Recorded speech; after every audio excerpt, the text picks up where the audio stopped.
ഭർത്താവിന് സംഭവിച്ച അപകടത്തെക്കുറിച്ച് പറഞ്ഞ നടി രേഖ ഹാരിസ് രംഗത്ത്. ദയവ് ചെയ്ത് എനിക്കായി പ്രാർത്ഥിക്കണം.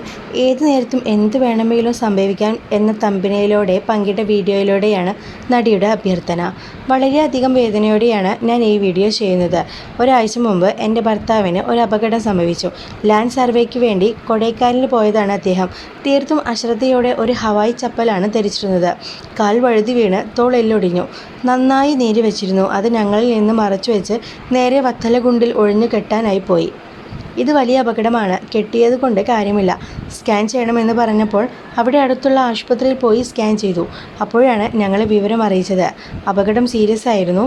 അവിടെ നിന്ന് മധുരൈ ടു ചെന്നൈ വന്ന് ട്രീറ്റ്മെൻറ്റ് എടുത്തു. 4 മണിക്കൂർ നീണ്ട മേജർ സർജറിയാണ് ഭർത്താവിന് നടന്നത്. കൈത്തോളിനാണ് പരിക്കേറ്റത്. വളരെ വലിയ മോശം അവസ്ഥയെ അനുഭവിച്ച് വന്ന് നിൽക്കുകയാണ്. എല്ലാവരുടെയും പ്രാർത്ഥന വേണം. എനിക്ക് ബലം നൽകണം. എങ്ങനെ ഈ അവസ്ഥ ഞാൻ കടന്നു വന്നു എന്ന് എനിക്കറിയില്ല. സപ്പോർട്ട് ചെയ്തവർക്കും കൂടെ നിന്നവർക്കും എല്ലാം നന്ദി. എല്ലൊടിഞ്ഞെന്ന് മാത്രമല്ല, ഞരമ്പിനും പരിക്കേറ്റിരുന്നു. ഇനി അത് ഫിസിയോതെറാപ്പി ചെയ്ത് ശരിയാക്കി എടുക്കണം. പെട്ടെന്നുണ്ടായ അപകട വാർത്തയെ എങ്ങനെ അതിജീവിക്കണം എന്ന് എനിക്കറിയില്ലായിരുന്നു. മകളും കൂടെയില്ല. വിവരം പറഞ്ഞപ്പോൾ അവളും കരഞ്ഞു. ഇവിടെ ഞാനും കരച്ചിൽ തന്നെ. പക്ഷേ അദ്ദേഹത്തെ മോട്ടിവേറ്റ് ചെയ്യണം എന്നതുകൊണ്ട് ഞാൻ സ്ട്രോങ് ആയി നിന്നു.